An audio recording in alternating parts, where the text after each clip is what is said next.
स्वागत है आपका मेरे YouTube चैनल इकॉम विद सागर में। आज हम लोग डिस्कस करने वाले हैं कि जो भी सेलर अमेज़न पर कोई भी प्रोडक्ट बेच रहा होता है तो अमेज़न उनके पास से कौन सी फीस डिडक्ट करता है। तो हम लोग शुरू करते हैं ये वीडियो। टोटल 8 तरह की फीस होती है और ये 2025 का लेटेस्ट फी अपडेट हुआ उसके बाद का वीडियो है, तो आप लोग पूरा देखिए। पहली फीस होती है referral fee. Referral fees dependent होती है दो चीज़ों पे, कि आपकी प्रोडक्ट कैटेगरी कौन सी है और कौन से सेलिंग प्राइस पे बेच रहे हैं। ये दो पॉइंट के हिसाब से अमेज़न आपसे कुछ परसेंटेज डिडक्ट करता है। अगर आपको जानना है कि कौन सी रेफरल फी मुझे लगने वाली है तो उसके लिए आपको अमेज़न के फी शेड्यूल पे विजिट करना होगा। इस तरह से फी शेड्यूल होता है, इसका लिंक मैं आपको वीडियो के डिस्क्रिप्शन में दे दूंगा। तो इस तरह से एक बाजू कैटेगरी होती है और दूसरे बाजू रेफरल फी परसेंटेज होता है।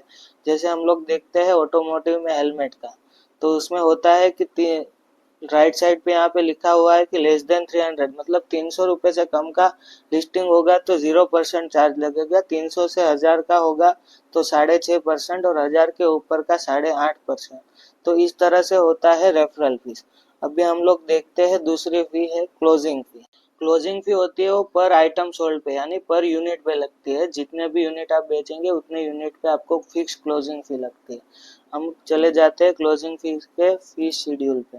ये रहा क्लोजिंग फी का फी शेड्यूल। यहाँ पे आप देख सकते हैं 4 तरह के, FC, easy ship, self ship और सेलर फ्लेक्स। आपके अपने अकॉर्डिंग आ जाना है। जैसे आपका इजी शिप सेलर हो तो आप 300 रुपये से अंदर में 5 रुपये लगते हैं, 301 से 500 रुपये के बीच में 10 रुपये लगते हैं। इस तरह से आपको देखना है। इजी शिप प्राइम का भी अलग से फी शेड्यूल दिया हुआ है, यहाँ पे भी आप देख सकते हैं। अब हम लोग डिस्कस करते हैं तीसरी फी कौन सी है। तीसरी फी है हमारी शिपिंग फी। अगर आप अपना पार्सल इजी शिप के थ्रू शिप करते हैं तो अमेज़न आपसे शिपिंग फी डिडक्ट करता है, और वो कितनी होती है वो दो फैक्टर पर डिपेंड करता है। कि एक होता है डिस्टेंस और दूसरा होता है वेट।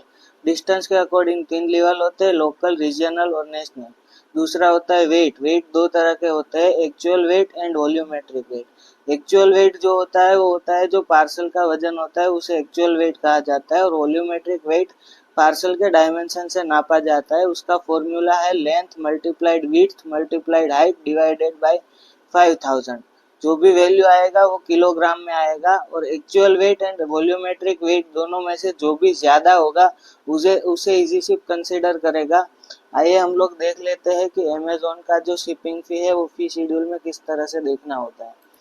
यह है अमेज़न फी शेड्यूल का वेट हैंडलिंग फीस चार्ट जो होता है। यहाँ से आपको सारे इजी शिप एप्स के चार्ट मिल जाएंगे। हम इजी शिप का देखते हैं। तो उसके आपको सबसे पहले देखना होगा कि आपका स्टेप लेवल कौन सा है, वो परफॉर्मेंस में जाके आप देख सकते हैं। उसके बाद आपको देखना है कि आपके पार्सल का वेट कितना है। वेट के अकॉर्डिंग यहाँ पे फीस दी हुई है, उसके ऊपर जीएसटी लगता है। इसके ऊपर पहले 500 ग्राम के लिए 65 रुपीज़ है, 1 किलोग्राम तक के लिए 85, 1 से 2 किलो के लिए 122 रुपीज़ है। और अगर 2 किलो से ऊपर जाता है तो आपको हर एक किलो पे 34 रुपीज़ ऐड करना होगा। और 5 किलोग्राम के बाद हर एक किलो पे 18 रुपये ऐड करना होगा। इस तरह से अमेज़न का जो वेट हैंडलिंग इजी फी है वो हम लोग कैलकुलेट करते हैं। और ये स्टेप लेवल स्ट्रक्चर के हिसाब से आपको माइनस कर देना है। ये सारे जो है वो बेस रेट है। इसमें से आपको अगर प्रीमियम हो तो -2 रुपीज़ करना है, एडवांस हो तो भी -2 रुपीज़ है। स्टैंडर्ड लेवल के लिए बेस रेट लगेगा और बेसिक के लिए बेस रेट प्लस 4 रुपीज़ लगेगा। तो ये होता है शिपिंग फी। अभी हम चौथी फी देखते हैं। चौथी फी है फुलफिलमेंट फी। ये जो फुलफिलमेंट फी है वो एफबीए ऑर्डर यानी फुलफिलमेंट बाय अमेज़न ऑर्डर्स पे ही लगता है। फुलफिलमेंट बाय अमेज़न ये होता है कि जब भी आप अपना प्रोडक्ट अमेज़न के वेयरहाउस पे भेजते हैं, तब जब ऑर्डर रिसीव होता है तो वेयरहाउस प्रोसेस करने के लिए पिक एंड पैक फी लेता है और उसके बाद भेजने के लिए वेट हैंडलिंग फी लेता है। ये सारे फीस की जानकारी यहाँ पे आपको फी शेड्यूल में मिल जाएगी। अगर आप वेट हैंडलिंग फी एफसी के लिए देखना चाहते हैं, एफबीए के लिए, तो ये एफसीस में जाना होगा, यहाँ से आपको मिल जाएगा। और अदर फी में आ जाएंगे तो हमें पिक एंड पैक फी भी मिल जाएगी, क्या होती है ये देख सकते हैं आप। पर यूनिट सोल्ड पे लगती है, कितनी पिक एंड पैक फी लिखती है। अभी हम लोग नेक्स्ट फीस के बारे में बात करते हैं, जो स्टोरेज फी होती है। आप अपना पार्सल अगर अमेजोन के वेयर हाउस पे भेजेंगे तो वहाँ पे स्टोरेज करने के लिए पर डे के हिसाब से आपसे चार्ज करेगा, जितने भी यूनिट आप भेजेंगे। वो भी डिपेंड करता है कि आपका पार्सल का वेट एंड डायमेंशन कितना है उसके ऊपर। अगली फी हमारी आती है रिमूवल फी। जब भी कोई ऑर्डर अमेजोन के वेयर हाउस से शिप होगा, तब मान लीजिए वो कुरियर रिटर्न या कस्टमर रिटर्न से वापस आ जाए और इन्वेंट्री डैमेज हो जाती है, तब हमें या वो इन्वेंट्री को रिमूव करना पड़ता है या फिर डिस्पोज करना पड़ता है।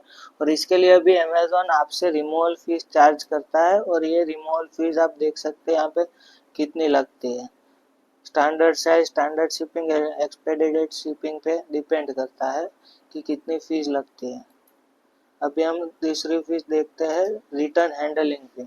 जब भी कस्टमर आपका प्रोडक्ट मंगवाएगा और रिटर्न करेगा, तब आपको ये रिटर्न हैंडलिंग फी भी लगेगी, जो कि अमेजोन आपसे चार्ज करेगा रिटर्न हैंडलिंग फी।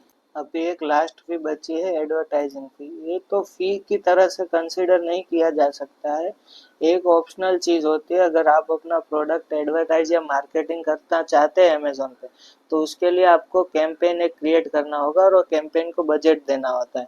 तो ये कॉस्ट भी हमें ध्यान में रखना होता है, क्योंकि ये कॉस्ट भी हमें प्रोडक्ट के कॉस्ट में ऐड करना होता है। तो इस तरह से रहता है पूरा अमेजोन का फी शेड्यूल। अगर कोई भी सेलर को कोई भी डाउट होता है तो हमें कमेंट करके पूछ सकते हैं। अगर आप भी अपना बिजनेस ग्रो करना चाहते हैं अमेजोन के साथ, तो आपको ये सब फीस का नॉलेज होना बहुत ज़रूरी है। अगर आपको कोई भी क्वेश्चन होता है तो आप कमेंट डाउन कर सकते हैं। मैंने सारे ही फी शेड्यूल की लिंक डिस्क्रिप्शन में दे दी है, वहाँ पे जाके आप एक्सेस कर सकते हैं। Thank you for watching.